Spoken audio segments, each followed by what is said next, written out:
Hi friends, మీకు ఈ video నచ్చితే లైక్ చేయండి, సబ్స్క్రైబ్ చేయండి. కార్తీక్ వాళ్ళ ఇంటికి పోలీసులు వస్తూ ఉంటారు. ఇంతలో అక్కడ రక్తంతో ఉన్న కత్తిని చూసి ఒక్కసారిగా షాక్ అయిపోతూ ఉంటారు.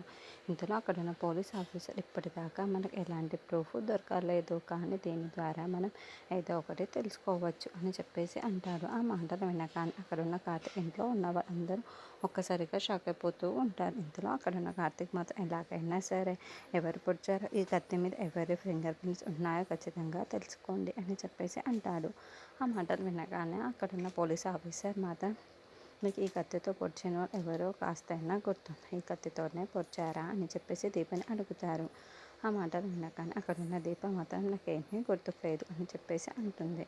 ఇంతలో అక్కడున్న పోలీస్ ఆఫీసర్ మాత్రం, పర్వాలేదు, ఈ బ్లడ్తో మీ బ్లడ్ కూడా మ్యాచ్ అయ్యి ఉంటే అది మీకు పొడిచిన కత్తే అవుతుంది, లేదంటే ఆ ఫింగర్ ప్రింట్స్ని ఎవరో అని గుర్తుపెట్టి మరి వాళ్ళు ఎవరో తెలుసుకోవచ్చు అని చెప్పేసి అంటూ ఉంటాడు.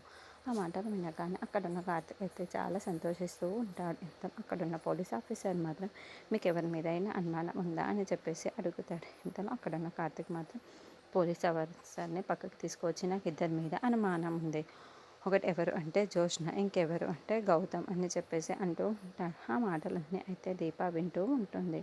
ఆ మాటలు వినగానే అక్కడున్న దీప ఒక్కసారిగా షాక్ అయిపోతూ ఉంటుంది.